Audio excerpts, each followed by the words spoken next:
Hi everyone, welcome back. I'm Di, and today I'm sharing with you my diary entry for March 2nd through the 15th. Today is Saturday, March 15th. I am getting to the camera very late today because we just finished filming for our gaming channel. We did a villager hunt, and the villager hunt took 5.5 hours. So I'm rather beat. I'm a little hungry, so I'm going to try to get through this. It's 8 o'clock already. And I have not yet had dinner. I am still a little bit sick, but I don't know if it's like my cold or if it's allergies, because it seems like every time the wind blows, it makes me cough. And so that leads me to think that there's something in the air that is making me cough. Therefore, an allergy. I have no idea. I've never had an allergic reaction like that. Normally it's a sneezing thing for me, but yeah, every time the wind seems to blow, I seem to get the urge to cough, and I end up having like a coughing fit really bad. So if you see some weird cuts in this video, that's what's happening. I just had one a little while ago, so hopefully it won't happen while we're recording this video. But I have finished 3 books since I talked to you last. I'm in the middle of one, but I'm going to talk to you a little bit about that as well. I finished a Yarnie project, so we'll have a little bit of a Yarnie update. I did put in some work on a couple of other projects as well, so I'll catch you up with that, and then we'll do some TV chat at the end. So let's get into it. So, all of the books that I read this week were for March Mystery Madness. If you did not know, March Mystery Madness is a month-long reading event that I am helping to host. This is my 9th year hosting and my 10th year participating. It is our 10th round. And so it's a big year for us. I decided not to use any of the prompts and just read like what I want.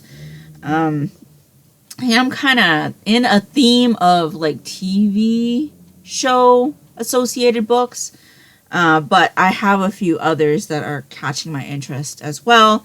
And so, yeah, like I said, 3 books finished over the last couple of weeks.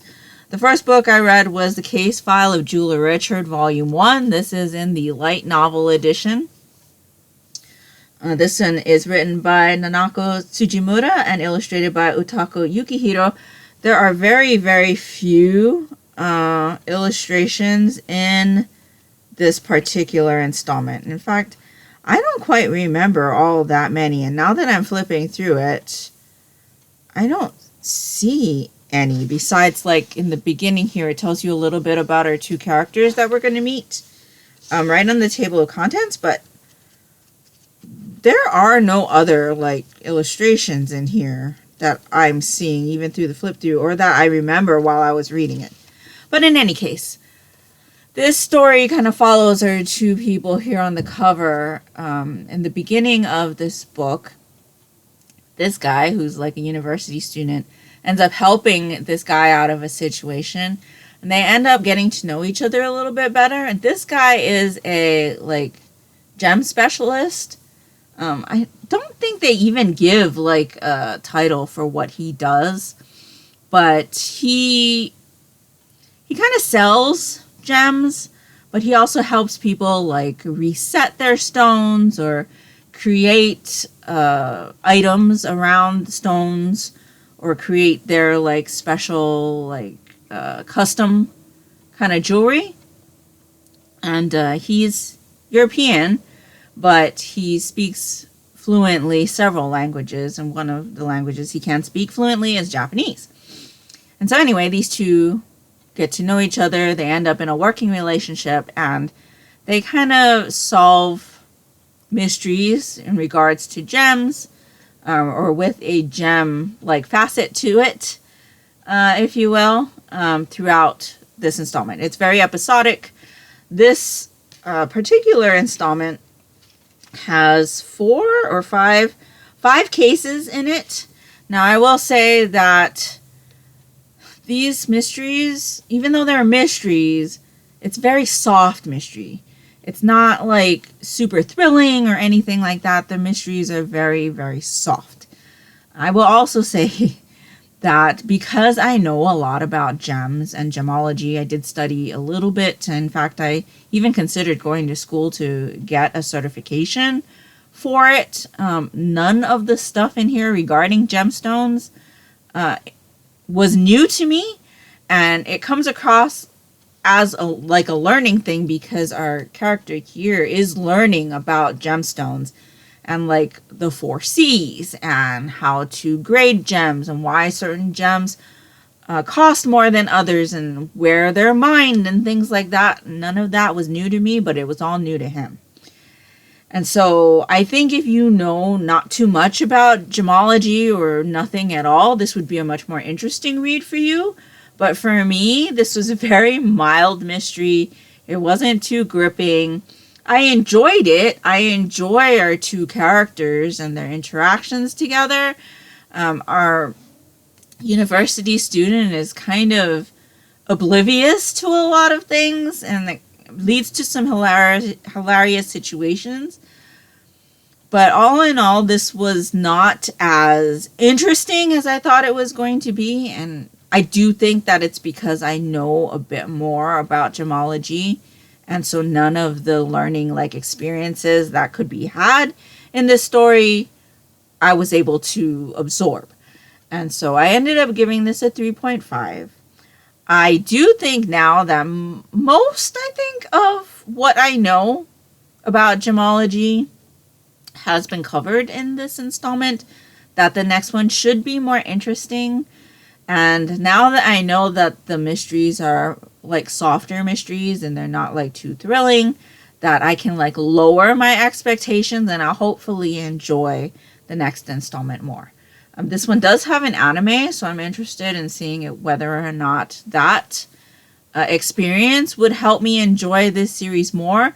Like I said, I do enjoy our 2 characters quite a bit, but the cases themselves are not that interesting to me. So yeah, I'm glad I finally got to this one, though it's been languishing on my shelf for a while. And so I'm glad that I finally got to it. So that was my first finish for March Mystery Madness.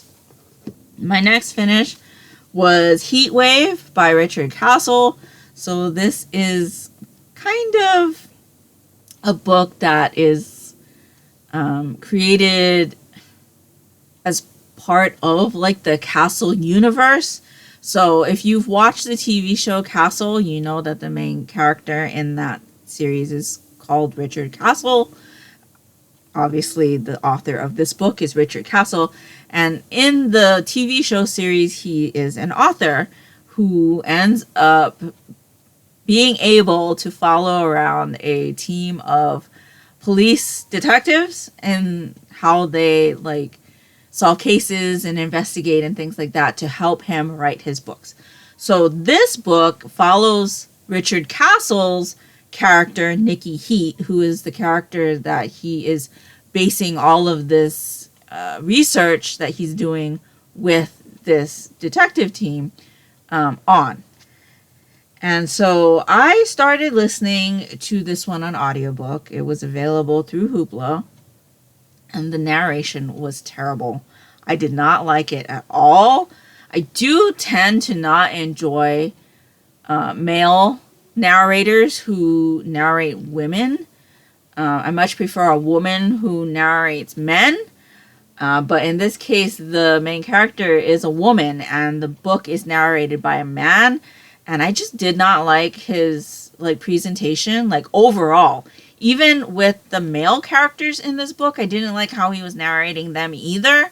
And so I decided to switch over to physical about 60% in, I think. And the reading experience was so much better for me. It felt more like the TV show. In fact, it felt a lot like our characters in Castle, even though they're not the characters per se that are in this book. They're the fictionalized characters of those fictionalized characters. And so I just enjoyed it a lot more. I was able to see the characters that I was familiar with from the TV show in this story, even though, like I said, they're different people. But it felt more like the TV show when I decided to switch to physical book than when I was trying to listen to it on audio. So I will be continuing with this series. I will be continuing only via physical or ebook though, because like I said, I did not get along with the narration. And I ended up giving this one 3 stars. Only because that narration for the first 64% of the book was terrible. I really was thinking about DNFing this one. But gave it another chance through the physical copy since I had it. And it was much, much better. So I'm glad I know now not to do the audiobook from here on out with this one. But I did end up enjoying this one in the end. So that was my second read for the month. And then the one that I finished this week was Death by Dumpling by Vivien Chien. This is the first book in the Noodle Shop series. It's a cozy mystery series that follows a Chinese woman whose family owns a noodle shop. And in this one, they kind of are located in like an Asian center. And their family has been there for a while. And, you know, with the times, things get more expensive and the landlord is raising the rent and it's irritating some of the tenants who have been there for a long time. And the landlord ends up dying. And it is found that he has died from an allergic reaction to a food item, which kind of makes it seem like our main character, who's the daughter of the owners of the noodle shop, is the culprit because she is the one that served him. And so she ends up trying to clear her name and figuring out who actually killed the landlord. I have had this one languishing on my shelf again since 2018. There was a receipt in this book, and it was the receipt for when we purchased it in 2018. I don't know why it took me so long to get to this one. I really enjoyed this one. The audiobook narration is actually very good. The characters sound a lot like characters, or I should say people, that I have met in real life, people that I have grown up around, and they sounded very familiar to me. And so I thought that was done very well. I did have a couple of irritations with how some of the names were pronounced. I personally wouldn't pronounce those names that way. I don't know if the narrator is Asian at all, but other than those couple of instances, I really enjoyed their narration, and so I would definitely continue this one on audiobook. I did not read this one at all physically, so I should probably try that to see, but the narration on the audiobook was excellent. I enjoyed it. We'll definitely be continuing with this series. I know a couple of our hosts are reading the second or other installments in this series as a tribute to Scott over at the Bookish Bryants, who we lost last year. I actually didn't read this one with them when they did their buddy read, the Bookish Bryants. But I'm interested to see how this series continues. And I really, really enjoyed it. So I actually ended up giving this a 3.5. You know, as a first in a series cozy mystery, it was interesting. Like I said, I enjoyed it. There was just something missing for me from it. And I don't know what it is, but it just didn't have that like 4-star read feel for me. Maybe if I try to reread it later in the future, it will. But even though I enjoyed this a lot, there was something missing for me. So I'm looking forward to continuing with this one. And we'll be definitely continuing with the audiobooks as well. So really enjoyed that one and glad to have finally started that one also. So that's everything that I've read throughout the last couple weeks. Now for the things that I'm currently reading. So physically, I am reading The Samurai and the Prisoner by Honobu Yonezawa. This is published by Yan'an, ages 16 and up, so that's older teens. So this is a novel. You can see my Genshin Impact bookmark. That is Arataki Ito. I had seen this book on the shelf at the Barnes & Noble when we were there last for our Monochrome Manga Club meeting. I decided not to purchase it and see if the library had a copy because this is a historical mystery. I don't do well with historicals, and so I thought there was a chance that I would not enjoy this one. And I would say maybe a third into this one. And I am heavily considering DNFing this. So this takes place in the 1500s in Japan. And it's during a time where there's a lot of samurai fighting against each other for territories.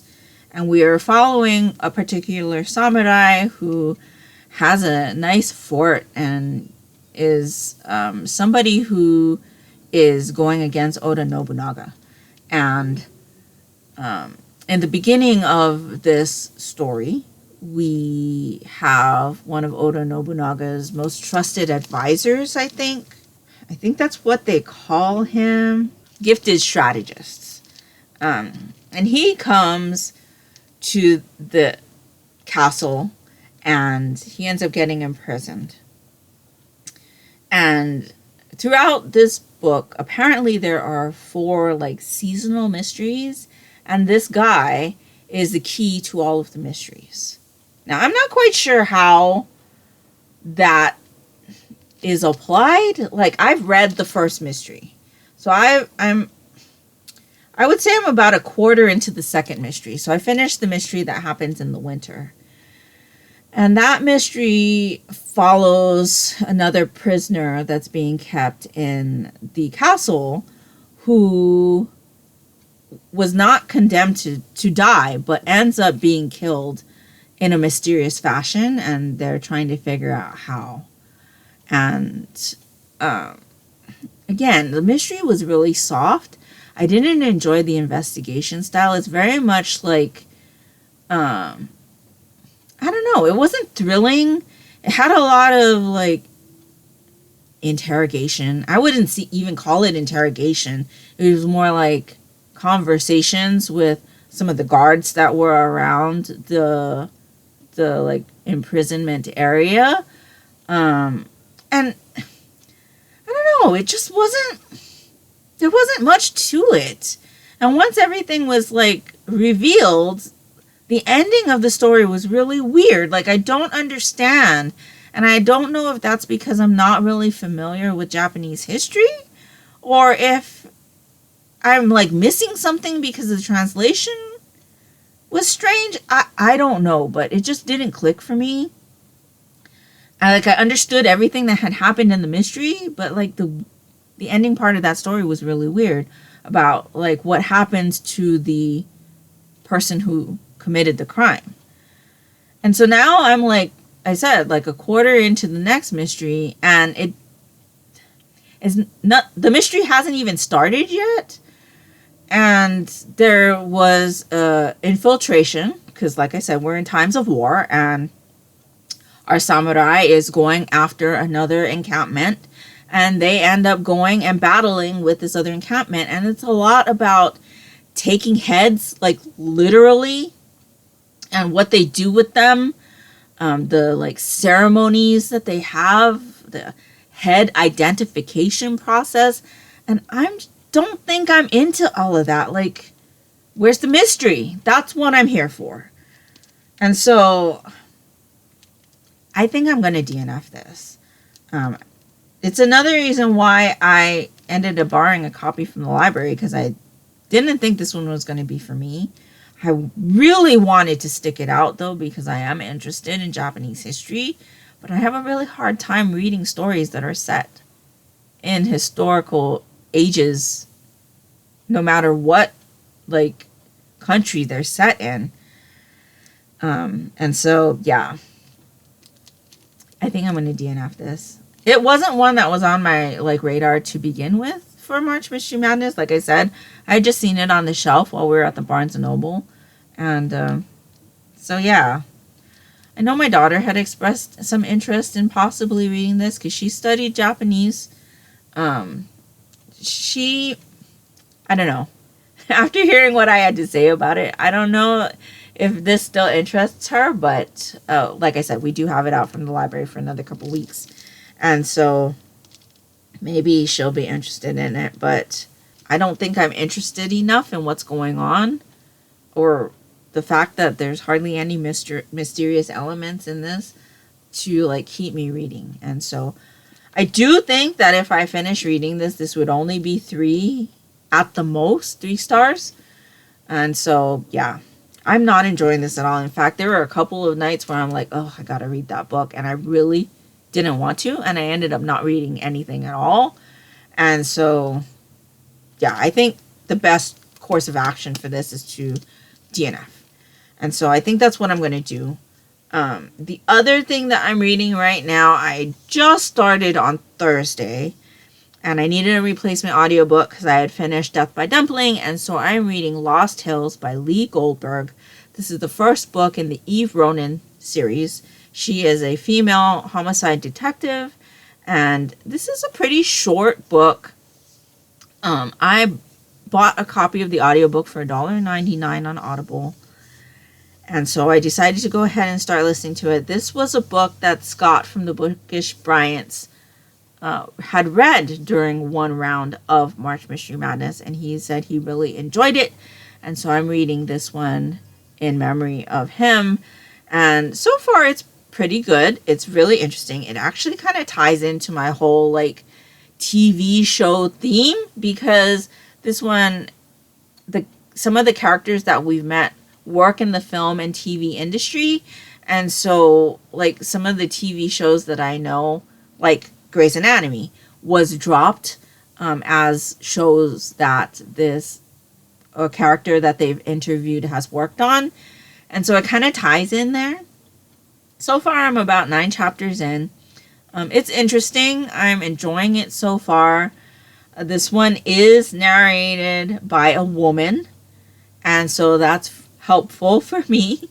And so, yeah, I do have a physical copy out from the library. However, my mother is reading it right now because I discovered that I actually have an ebook copy that I purchased from Amazon. It must have been free because I don't purchase very many ebooks like at full price. And so this had to be like on a super discount. Like I don't pay more than 99 cents, I think, for most.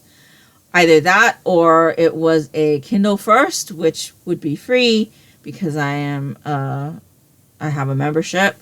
Or it was actually free. I highly doubt that I actually paid any money for it because I don't usually purchase anything unless I know it's something that I really, really want to read, or something that I have enjoyed already and want that digital copy. And so I apparently have purchased it in 2019, and it's been sitting on my Kindle shelf. And so since I had the ebook copy, I let my mom read the physical copy. And so that's why I don't have it to share with you, but you have the picture. So I'm looking forward to finishing that one. I'm not quite sure like where I'm going to go after that. Typically I would pick up another physical book because I am probably going to DNF the Samurai and the Prisoner. But next week is our manga club meeting. And so now is usually the time where I clear the decks so that I can read the manga, so that I can discuss it with my members. And then I'll pick up a physical book after that. So I have already read one of our manga for the meeting, but since I'm going to do a series first impressions on it, I'm not going to talk to you about that here. And I think that's just going to be it for the reading section. So now let's get into another Yarnie update. Okay, so we'll start off with the finished object. I'm sure you know what it is. It is my daughter's Villains Juntu sweater. The Juntu sweater is a sweater that is a free pattern on Ravelry from Tiina Huhtaniemi of Tuku. This is the DK weight version of the sweater, and I had used some yarns that I had gotten from the Fiber Festival that I had gone to in November. So the colored yarns that you see in this sweater is a mini skein, MINNIE, like Minnie Mouse, from Magic Land Yarns in Villains colorways. And then the gray is Cobblestone Heather in the Knit Picks Swish DK. This is just such a fun sweater. I really, really enjoy how it looks.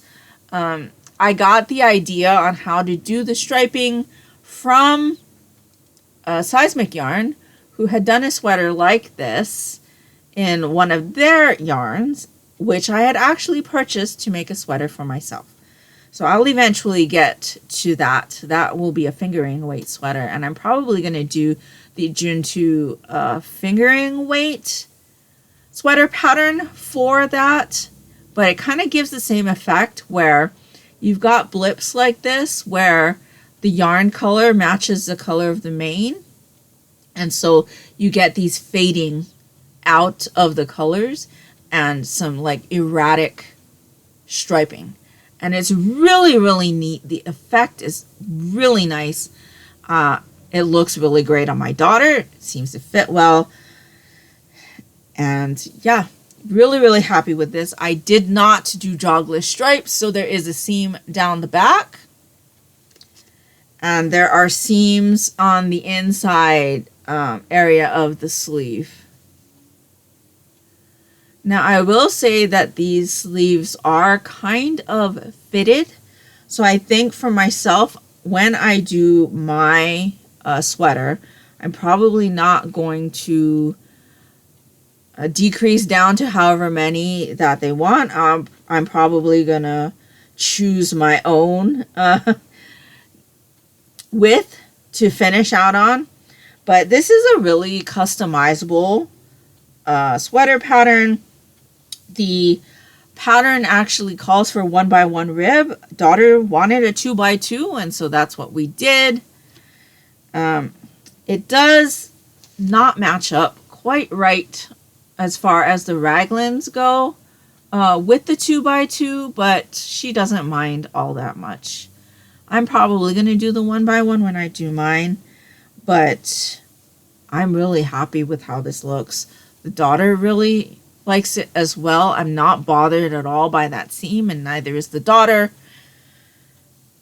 It was just a really like kind of easy project, and it looks great. Like, I'm super happy with how this looks. And the sleeves look really fun as well. It was really easy to kind of match the striping to how long we needed the sleeve to be. Had my daughter try it on about 3 times before I was happy with like lengths and things. And yeah, this is not blocked. Daughter did not want to block it right away, but it will be blocked. And I think it'll probably stretch a little bit because that's what superwash usually does. Though, you know, in my experience, the one superwash sweater that I have did not stretch. So I'm not sure. It wasn't in the swish. And so that it'll be interesting to see how much this stretches, if it stretches at all. But it looks really great on the daughter. She's very, very happy with this. And so now this can be added to her wardrobe as soon as I give it a bath. And so this is my next finished object. So that's a whip that I have finished that I had started in 2024. So that is great. One more whip done and ready to be gifted. And so that is my only finished object for the week. But I do have a couple of works in progress that I'd like to talk to you about. Okay, we'll start off with the Completo bag.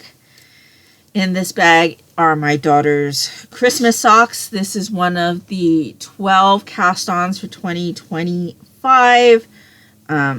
That is an event that's being hosted by Ange over at Yarn and Yarns. I ended up only casting on 7.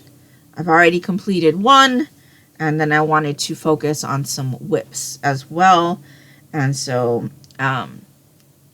this is the first sock that I had finished that I showed you before.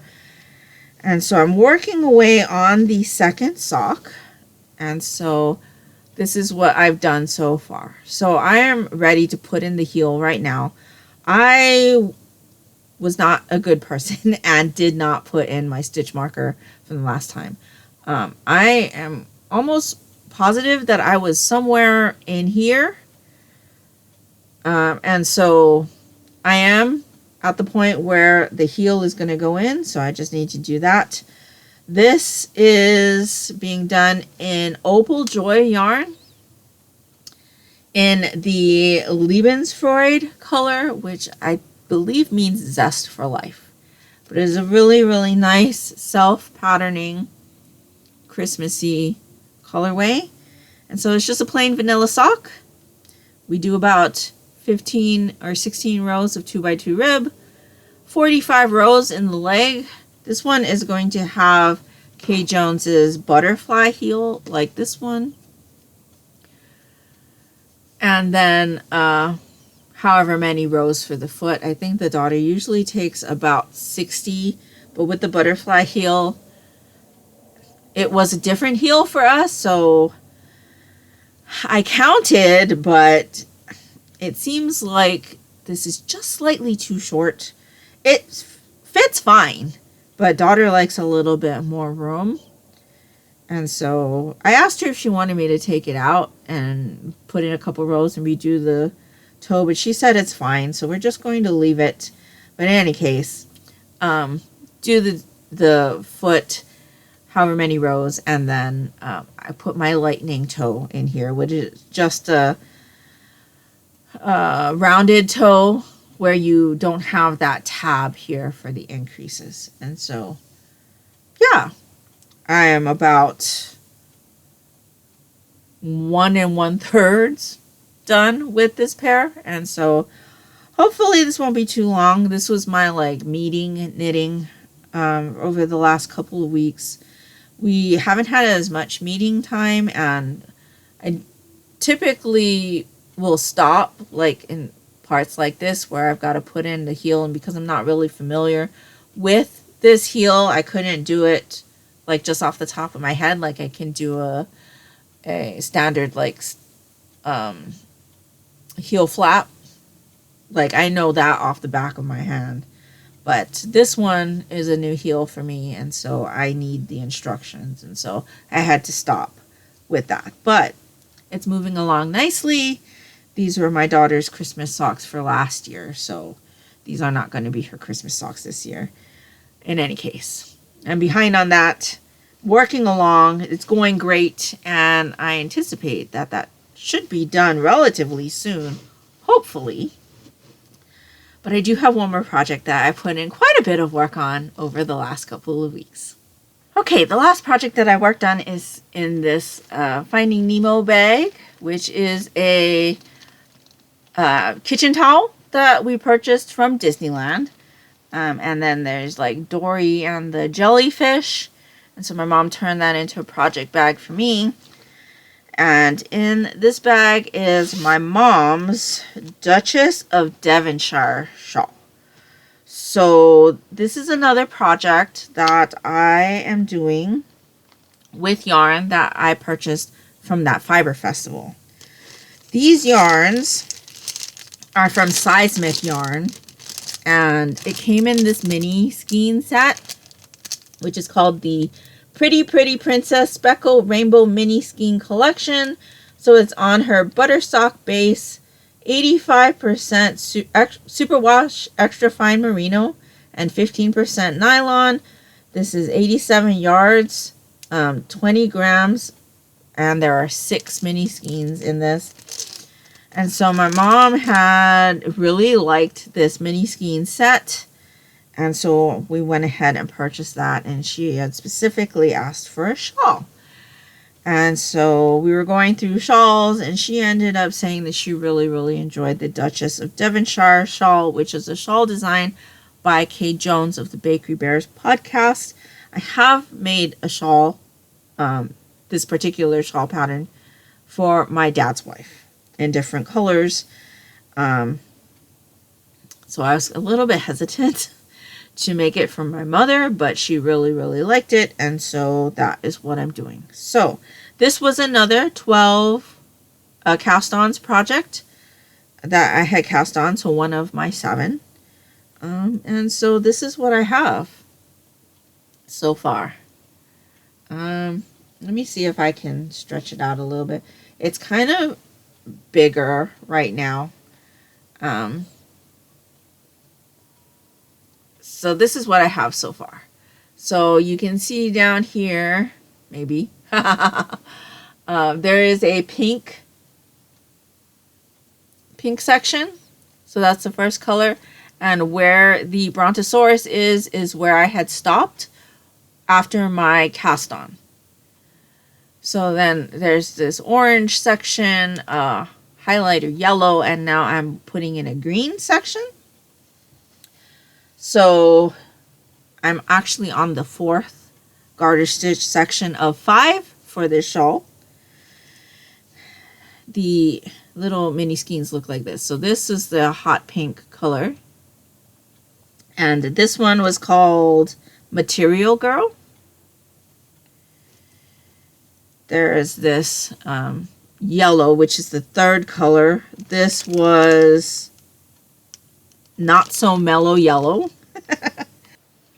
This is the orangey color, and that was called Men at Work. Then the green that I'm putting in right now. So this is Peridot. And then there's 2 more colors. There's Blue Monday, which is really, really nice. And then there's the purple, which is Purple Rain. So I wasn't too sure if I would have enough yarn for individual like garter sections, and I realized after the yellow part that I wasn't going to have enough to do the green section by itself. I thought for sure by the green section I wouldn't be able to, but it ended up being the yellow. So like I said, I only had this much left of the yellow, which tells me that I don't have enough for the garter section of the green, because it's just getting bigger and bigger and bigger. And after 4 rows, or I should say 8 rows of garter, because there's 4 ridges, this is how much I have left. And so my plan is that I'm just going to use this until it runs out, and then just start the blue and then finish the garter section, do the next set of eyelets, because this is broken up by rows of eyelets in between. So there's 1 row, 2, and then 3. And then just finish out the blue in the final section, and then work until the end with the purple. Hopefully there's enough. Yardage wise, I should have enough based on the pattern, but we will see. I am doing these on my Denise interchangeable needles. I got a needle set that came with the gray needles and the turquoise cords. This was a breast cancer awareness set, so they donated a portion of their proceeds to breast cancer research. And I really like these as affordable like needles. They are plastic. The cords are a little bit thicker than most, and they're, like I said, they're interchangeable, and they just like click on and off. So they lock into place, and you just turn it to take them off. And so I really, really enjoy their products. They also have these like kind of flexi flip type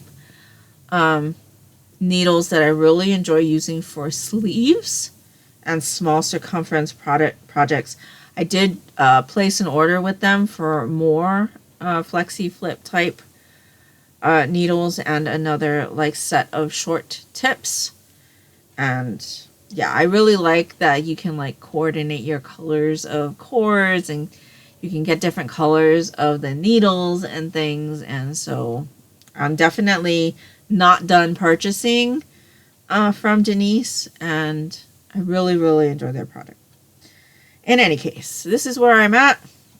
The white part is actually Knit Picks Stroll, and the fingering weight, so it's just a plain white.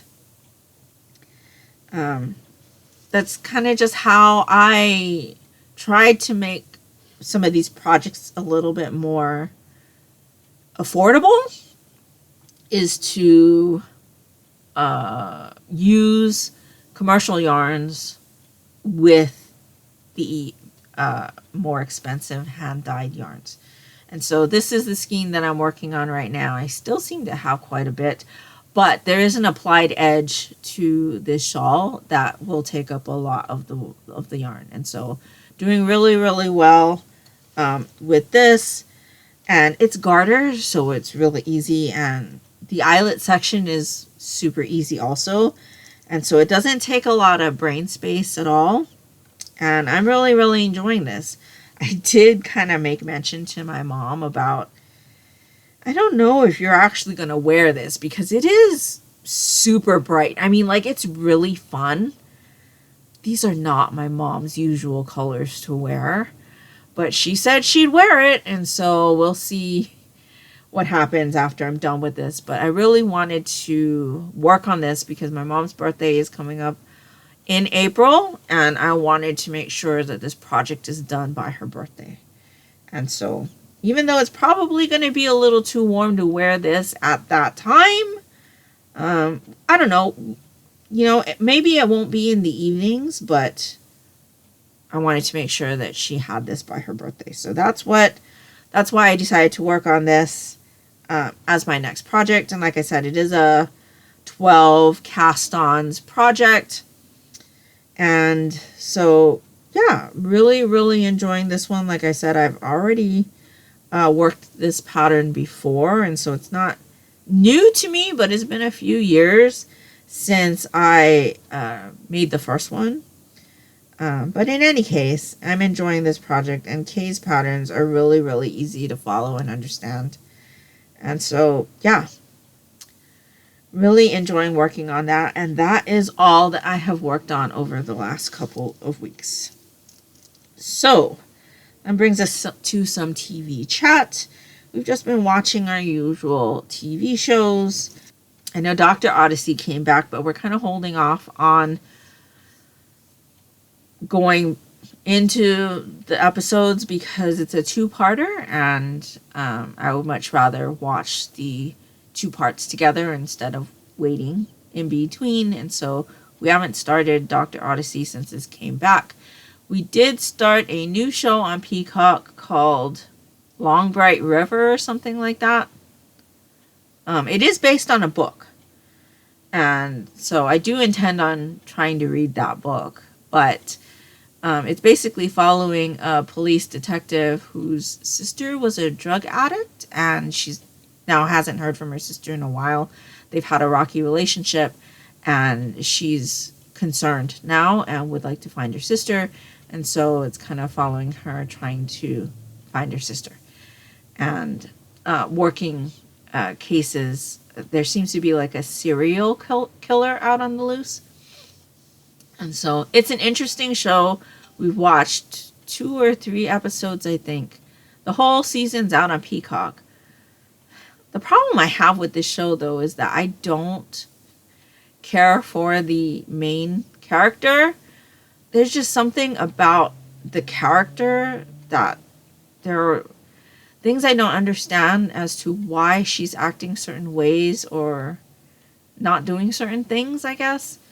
And I don't know if it's just the interpretation of the actress or if that's how the character is in the book, which is another reason why I kind of want to read the book also. But it's an interesting mystery. I'm just not enjoying the character. And so there's that. Last night we started Murder in a Small Town, which is another new TV show. It's on Hulu. And apparently that one's also based on a book book series that was written in the 80s. And so I have an interest in watching that one as well. It follows the librarian of a town and the new police chief, I think. And follows like the police chief investigating murders so far that have happened. We've watched 2 episodes. There were 2 murders. And the blossoming relationship between the police chief and this librarian. And so it's interesting. It's Kristen Kruk, who was in Smallville. That's kind of, I know her the most from Smallville, though I didn't watch all of Smallville. That's kind of where I was introduced to her. And yeah, I'm enjoying that show more than the other one, just because I enjoy the characters more in that show. But like I said, the other show it's an interesting mystery, much darker. Even like the tones of color that's being used in the filming process makes everything like really dark. And so the feel of the mystery is really much darker and grittier. Whereas this other one, I wouldn't say it's a cozy, but it's not as dark and gritty. And so I'm enjoying both. I am enjoying Murder in a Small Town much better, though, just because I enjoy the characters and their interactions and the investigation a little bit better than our character that's in the other show. But I'm interested to read both books, and I don't know, I may pick them up during this month, just because they both will tie in with my kind of theme that I've got going on, which is reading books that have TV show adaptations. And so, yeah, I think the Murder in a Small Town books are on Hoopla, and I haven't actually looked into the other show, but I'm sure with it being a TV show that it's available through my library in some way, shape, or form. And so, yeah, so far I would say the March Mystery Madness has been a success.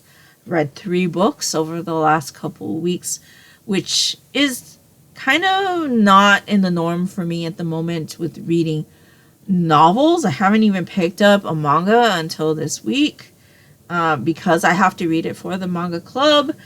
And so, yeah, I do have a couple of mystery manga that I'd like to read, but I'm enjoying picking up the novels. They just have to be a little bit better, just a little bit better. And I don't know why I'm not finding that 4-star read yet. So here's hoping that over the next couple of weeks, I will be able to find some 4-star reads. I'll be able to enjoy my reads a little bit more than I have been, and that we end March Mystery Madness with lots of exciting new reads. I will say that even though I haven't enjoyed 2 to 4-star level the books that I have read, all 3 of the books that I have finished over the last couple of weeks have been books that I have been meaning to get into for a while. So that's progress. That's definitely progress. I'm glad I finally started all 3 of those series. I just haven't continued in any series that I have already on the go. But I do have some on the horizon, so we'll see about that. So far, it's just been starts, but that's okay. At least I'm reading. And so I think that's pretty much all that I have got for this week.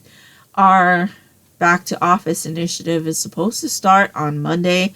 However, I have been given an exemption because most of my team is not ready to move into the office yet, because they have to remodel a section of the office for us. And so I got a little bit of a reprieve. So that's a little bit of stress off of my chest.